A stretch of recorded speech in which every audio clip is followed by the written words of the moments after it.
Is Kevin Durant just a scoring machine, or is there something missing from his game that the stats aren't telling us?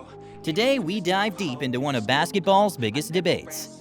KD is a phenomenal scorer, and one of the most talented players to ever grace the hardwood.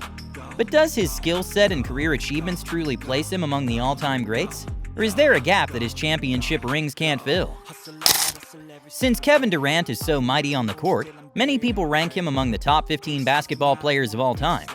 The greatest NBA scorer of all time, he stands almost 7 feet tall and shoots dead-eye. Amazingly, Durant has a career shooting split of 49.6% from the field, 38.4% from beyond the arc, and 88.4% from the free throw line. It has enabled him to record an amazing 27.2 points each game. He is firmly positioned as one of the all-time greats, having participated in 12 All-Star games and 9 All-NBA teams and won 4 scoring crowns.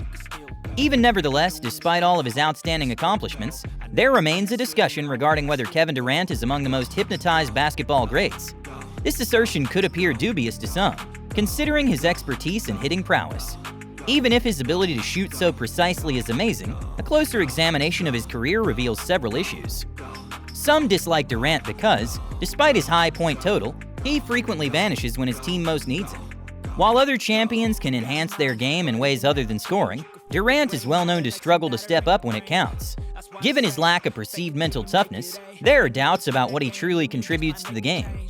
His scoring ability is beyond dispute. He's among the top 5 all time. Still, Durant plays an intriguing game overall. He has drawn criticism for not stepping up when it counted most during his career. Unlike Michael Jordan, Larry Bird, Kobe Bryant, and LeBron James. Beyond their scoring prowess, these players are renowned for their ability to exert other forms of game management, even when their shots aren't falling. Durant, for example, appeared to play worse in games like the Boston Celtics playoff series when he was unable to score. With his seeming decline in impact, Durant may be considered a secondary superstar by some. Conversely, other players could strive to improve in leadership, assists, or defense. One needs to examine this aspect of Durant's work in order to completely appreciate his impact. Should a player who scores a lot not provide anything else to his team when he's not playing? Is he still an all-time great? Kevin Durant's narrative is becoming increasingly intriguing, and at times contentious as a result of this question. Among the greatest players the NBA has ever produced, Durant has a career full of incredible numbers and unforgettable moments.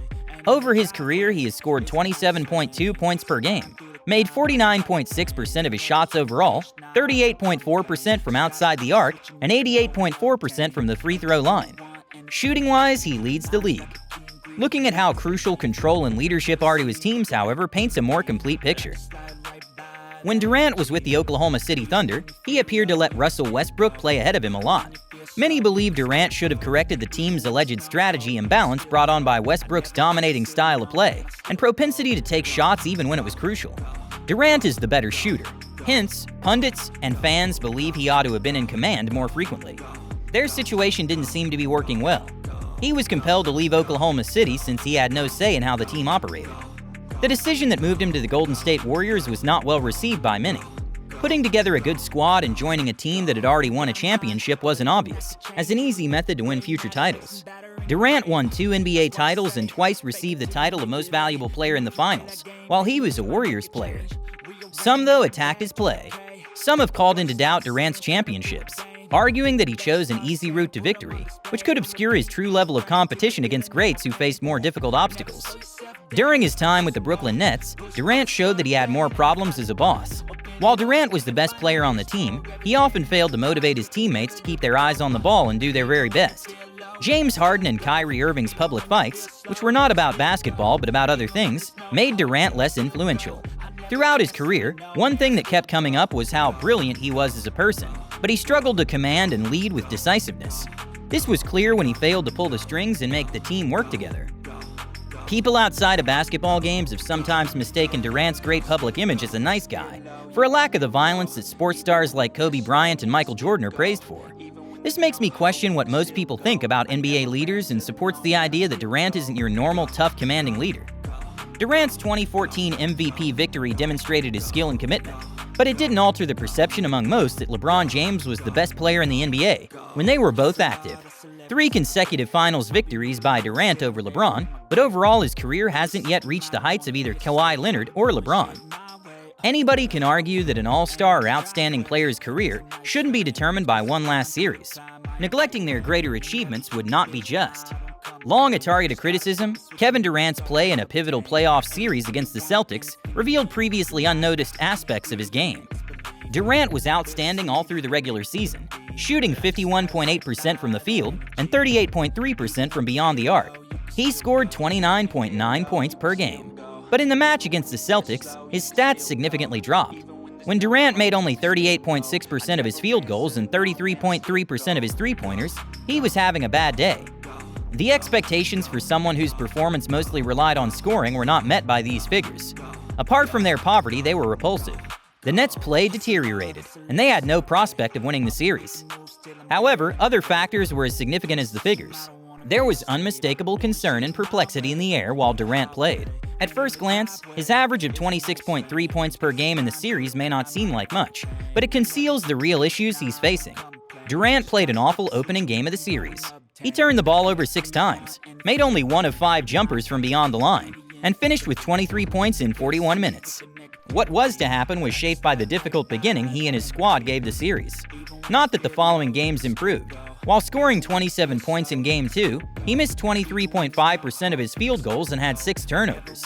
Maybe one of his worst games ever if he hadn't made 20 free throws. His performance in Game 3 was even worse. He played 46 minutes, scored 16 points, took 11 shots, and committed 5 turnovers. There was obviously less of Durant's customarily accurate shot and rapid scoring. For a player of his caliber and experience, he was not extremely aggressive or determined while attempting to shoot his way out of a slump. A 33-year-old professional basketball player with 13 seasons of experience giving such a poor effort was startling and disheartening. In Game 4, they managed 39 points, but it was insufficient to break the deadlock. The way Durant played in the opening game of the series made it seem virtually inevitable that the Nets would lose. Among Durant's incredible career's low points might have been this series versus the Celtics. Durant is a top scorer, but he has never led, totally controlled, or been the greatest player in the world. The situation is now much worse. His championships following his joining a dominating Warriors squad provide credence to this theory. He therefore had it easier than other greats who rose to fame by perseverance and hard effort. With hindsight, this Celtics playoff game revealed Durant's weaknesses. This strengthens the evidence that his influence and legacy overall might not be as great as previously believed. Unquestionably one of the greatest scorers in NBA history, Kevin Durant raises the question of whether he belongs among the game's all-time greats after this incident. So that was all the time we had today, folks. I hope you enjoyed this video.